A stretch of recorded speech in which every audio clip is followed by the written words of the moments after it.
جی یہ ایک کتاب ہے ہاں جی 2 والیوم کے اندر. اچھا آپ دیکھ رہے ہیں دونوں والیوم آپ کے سامنے. پاس. ہاں جی یہ حصہ اول اور حصہ دوم. ہاں جی. اور یہ کتاب ایک عرصے سے ناپید تھی. اچھا جی. میرے ایک بڑے ہی اچھے بڑے پیارے دوست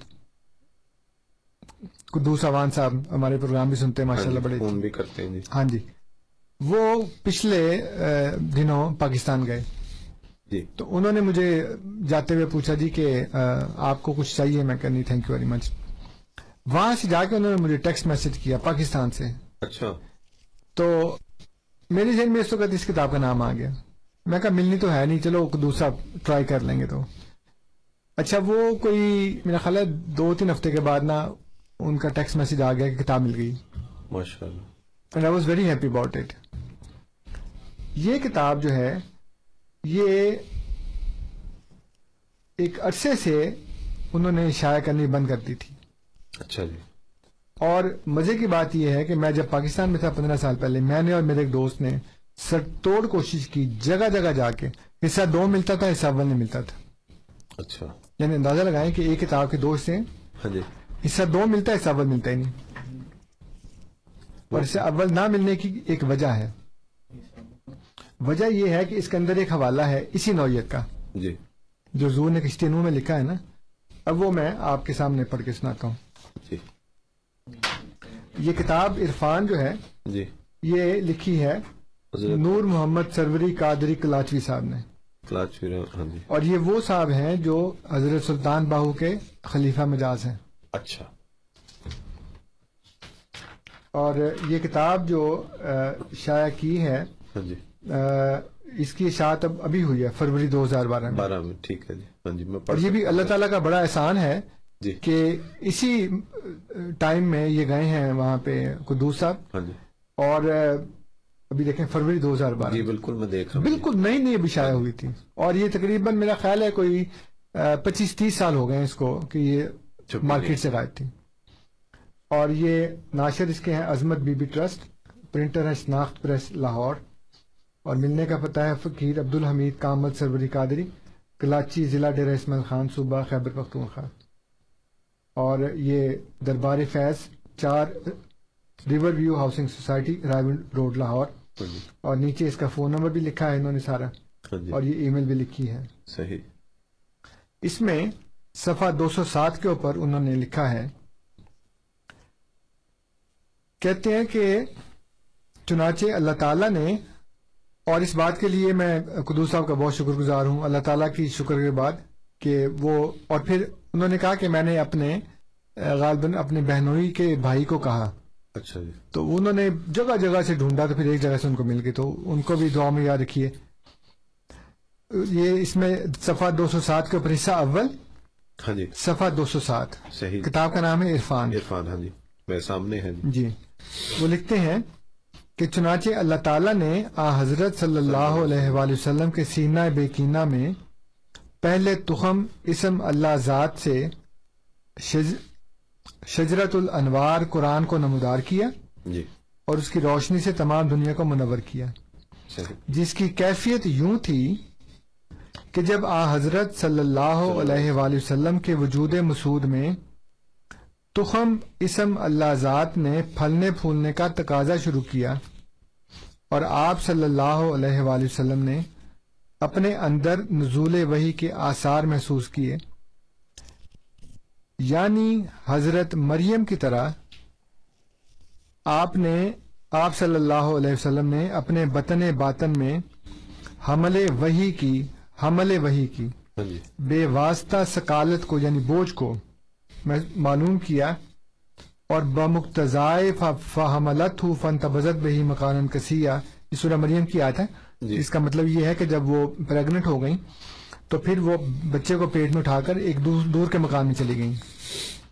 تو اسی طرح وہ کہتے ہیں کہ جب حضور صلی اللہ علیہ وسلم نے بھی مریم کی طرح اپنے بطن باطن میں اپنے اندرونی پیٹ میں, ایک تو جسمانی پیٹ ہے نا, ایک وہ جو روحانی پیٹ ہے جو باطن کا پیٹ ہے, اس کے اندر جب آپ نے وحی کا حمل محسوس کیا اور اس کی ثقالت کو محسوس کیا, اس کے بوجھ کو محسوس کیا, جیسے عورت کے اندر بوجھ آ جاتا ہے پیٹ میں, تو کہتے ہیں پھر اس آیت کے ماتحت جیسے کہ مریم جو تھیں وہ مکان قصیہ ایک دور کی جگہ پہ چلی گئیں, آپ صلی اللہ علیہ وسلم نے دشت و بیابان کا رخ کیا اور آبادی سے دور ایک پہاڑ کے غار میں جسے غار ہرا کہتے ہیں جا کر موتقف اور گوشہ نشین ہو گئے.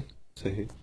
اور باطنی تخم کے سینچنے، تخم کہتے ہیں بیج کو، ہاں جی، باطنی تخم کے سینچنے اور پھوٹنے اور روحانی عیسیٰ کے وضع حمل اور تولد ہونے کے انتظار میں بار بار وہاں جایا کرتے اور کئی روز بیٹھے رہتے. اندازہ لگائیں، کیا یہ وہی عبارت نہیں ہے جو کشتیوں میں لکھی ہے؟ بے شک. اور وہاں پہ مسیح موعود علیہ السلام نے اپنے متعلق لکھا ذات کے بارے میں. یہاں یہ حضور صلی اللہ علیہ وسلم کے متعلق کہہ رہے ہیں. صحیح. اور یہ چند لائنیں میں دوبارہ پڑھتا ہوں. ہاں جی. کہتے ہیں کہ اس کی کیفیت یوں تھی کہ جب حضرت صلی اللہ علیہ وسلم کے وجود مسعود میں تخم اسم یعنی کہ اس اسم کا جو بیج ہے اللہ ذات نے پھلنے پھولنے کا تقاضا شروع کیا اور آپ صلی اللہ علیہ وسلم نے اپنے اندر نزول وحی کے آثار محسوس کیے، یعنی حضرت مریم علیہ السلام کی طرح آپ صلی اللہ علیہ وسلم نے اپنے باطن کہتے ہیں پیٹ کو، باطن کہتے ہیں اندرونی پیٹ یعنی کہ روحانی پیٹ میں حمل وحی، جیسے عورت کو حمل ہوتا ہے ویسے ان کو حمل ہوا اور اس وحی کا حمل تھا وہ. ہاں جی. اس کی بے واسطہ ثقالت کو یعنی اس بوجھ کو معلوم کیا اور بمقتضائے فحملتہ فانتبذت بہ مکانا کسیا آپ صلی اللہ علیہ وسلم نے دشت و بیابان کا رخ کیا اور آبادی سے دور ایک پہاڑ کے غار میں جسے غار ہرا کہتے ہیں جا کر موتقف اور گوشہ نشین ہو گئے اور باطنی تخم کے سینچنے اور پھوٹنے اور روحانی عیسیٰ کے وضع حمل اور تولد ہونے کے انتظار میں بار بار وہاں جایا کرتے اور کئی روز بیٹھے رہتے. یہ وہ بات ہے جو ان علماء کو معلوم ہونی چاہیے اور اگر معلوم نہیں تھی تو پتہ کرتے. ہمیں مل گئی ہے تو ان کو بھی ملنی چاہیے تھی. تو اگر قرآن میں اللہ تعالیٰ نے، قرآن کریم کے اندر اللہ تعالیٰ نے مریم کی مثال مسلمان مردوں سے دی ہے، مومنین سے دی ہے اور اس میں اس کا مؤنث کا صیغہ استعمال کر کے بیچ میں پھر اس کو مذکر کیا، پھر اس کو مؤنث کیا، آخر میں پھر مذکر کر دیا. اس کا مطلب یہ ہے کہ یہ مثال مردوں کی دی جا رہی ہے ایک عورت سے، کہ ایک مرد ہوگا وہ جیسے مریم نے اپنی عصمت کی حفاظت کیے رکھی، اس مرد نے بھی اپنے عصمت کی حفاظت کیے رکھی. اس کے بعد اللہ تعالیٰ نے اس مرد کے اندر اپنی روح پھونکی جیسے مریم کے اندر روح پھونکی. پھر اس کے بعد اس نے تصدیق کی اپنے رب کے کلمات کی، کلمات نازل ہوں گے تو تصدیق کرے گا، وکتب اور اس کی کتابوں کی. پھر وہ کانت من القانتین، پھر وہ فرما بردار مردوں میں سے ہوگی. تو یہ وہ بات ہے جو اللہ تعالیٰ نے قرآن کریم میں بیان فرمائی. اس کی حدیث میں نے پڑھ کے بتائی آپ کو کہ مریم اور ابن مریم جو ہے وہ شیطان کے مس سے محفوظ ہوتے ہیں. اس کی تفسیر علامہ زمخشری یہ کر رہے ہیں کہ جتنے بھی لوگ مریم اور ابن مریم کی صفت سے موصوف ہوتے ہیں، جو اس صفت کے حامل ہوتے ہیں، وہ شیطان کے بہکاوے سے محفوظ رہتے ہیں. صحیح. اور میں نے یہ بتایا کہ مریم علیہ السلام کے پیدا ہونے کے بعد ان کی والدہ کہہ رہی ہیں کہ میں نے اس کو شیطان سے تیری پناہ میں دے دی. پیدا ہونے کے بعد. جی. اگر وہ پیدا ہونے کے وقت ہی شیطان کے حملے سے محفوظ تھی تو ان کو یہ کہنے کی ضرورت ہی نہیں تھی. صحیح. تو یہ ایک ایسی بات ہے جو وہ لوگ جو علماء کہلاتے ہیں ان کو یہ بات پتہ ہونی چاہیے تھی، اور اگر انہوں نے پتہ کیے بغیر اس کے اوپر انہوں نے تمسخر کرنا شروع کر دیا، اس کا مذاق اڑانا شروع کر دیا. دیکھو جی مرزا صاحب عورت تھے، وہ حاملہ ہو گئے، پھر اس کے بعد انہی میں سے عیسیٰ پیدا ہو گئے. یہ ریڈیکل جو ہے یہ ان کی نشانی ہے جو انبیاء کے مخالفین ہوتے ہیں اور جن کے اوپر اللہ تعالیٰ نے افسوس کیا ہے. یا حسرتاً علی العباد ما یاتیہم من رسول الا کانوا بہ مستہزئین. کوئی بھی ایسا نہیں ہے جس کے ساتھ تم نے استہزاء نہ کیا ہو.